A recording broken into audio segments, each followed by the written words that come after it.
और जालौन से एक धार्मिक और भक्ति भाव से जुड़ी खबर सामने आ रही है, जहां इन दिनों श्रीमद् भागवत कथा का भव्य आयोजन किया जा रहा है। इस पावन कथा का रसपान कराने के लिए चित्रकूट धाम से पधारे प्रसिद्ध कथा वाचक नितिन देव महाराज श्रद्धालुओं को धर्म, भक्ति और मानव जीवन के सार से जोड़ रहे हैं।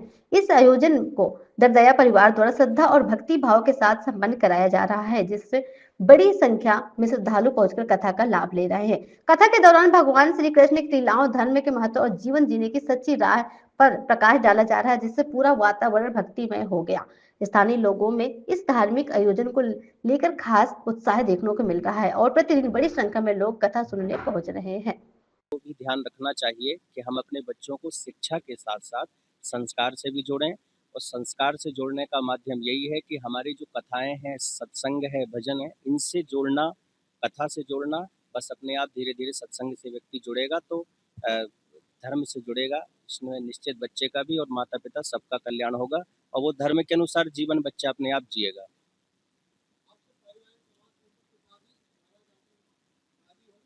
हाँ, विवाह हो गया। नहीं, गृहस्थ जीवन है।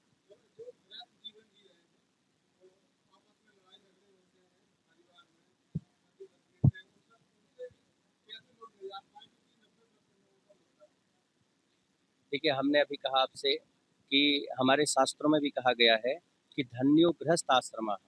भगवान जितने शीघ्र गृहस्थों को मिलते हैं, संत सन्यासी जीवन जी करके लोग भजन करते हैं, भगवान उनको मिलते हैं, लेकिन गृहस्थ जीवन में पति पत्नी विवाह के बाद में और भजन करें, अच्छे सत्संग के अनुसार, कथा के अनुसार, गुरुदेव जो मंत्र देते हैं उस मंत्र का जाप करके जीवन जिएंगे तो गृहस्थ जीवन में शांति रहेगी।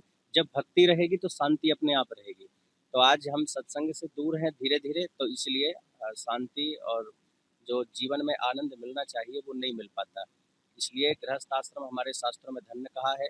पति पत्नी को दोनों को सत्संग करके भजन करना चाहिए और फिर गृहस्थ जीवन की गाड़ी को आगे बढ़ाएं तो जीवन में सुख मिलेगा। हमारी संपूर्ण भारत में कथाएं हो चुकी हैं। 13 साल की अवस्था से हम कथा कर रहे हैं। तो महाराष्ट्र, गुजरात, पंजाब, हरियाणा, राजस्थान, झारखंड, मध्य प्रदेश, उत्तर प्रदेश, मतलब संपूर्ण भारत में अपनी श्रीमद् भागवत कथा, राम कथा, देवी भागवत, श्री भक्तमाल की कथा के माध्यम से धर्म की ध्वजा को लहराने का भगवान ने सौभाग्य और कृपा करी है। बस बहुत अच्छा लग रहा है यहाँ पर। यहाँ कथा का बहुत आनंद और अमृत रस धारा बह रही है। 24 मार्च से 30 मार्च तक ये कथा का आयोजन है।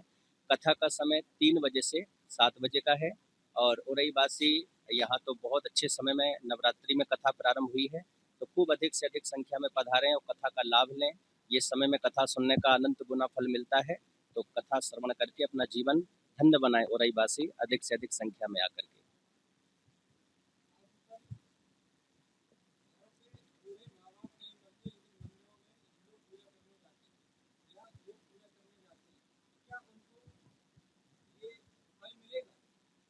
देखिए, हमारे यहाँ शास्त्रों में कहा गया है, मनमुखी बात नहीं चलती, गुरुमुखी, और जो शास्त्र कहते हैं वो हमारे यहाँ चलता है। तो हमारे यहाँ शास्त्रों में क्या लिखा है? मातृदेवो भव, पितृदेवो भव, आचार्य देवो भव। हमारे सनातन धर्म में माता पिता गुरु, इनको भगवान समझ के पूजन करना चाहिए।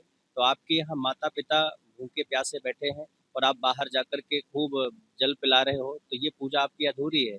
इसलिए माता पिता की, घर के भगवान माता पिता हैं, गुरुजन हैं, आप इनकी सेवा करिए और फिर जाकर के भगवान को प्रणाम करेंगे तो इससे भगवान शीघ्र प्रसन्न होंगे। ऐसे तमाम शास्त्रों में वर्णन मिलते हैं कि जो माता पिता की सेवा किया, गुरु जी की सेवा किया, उसको भगवान और शीघ्र मिल गए हैं।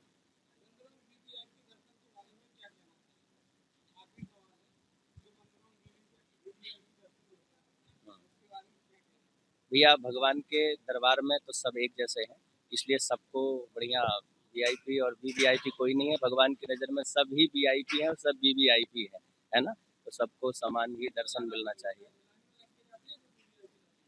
अब देखिए, परिश्रम करके जो गया है उसको तो फल अधिक है ही। अब सरलता से कुछ मिल जाए तो फिर वो महत्व कैसे जाने, है ना?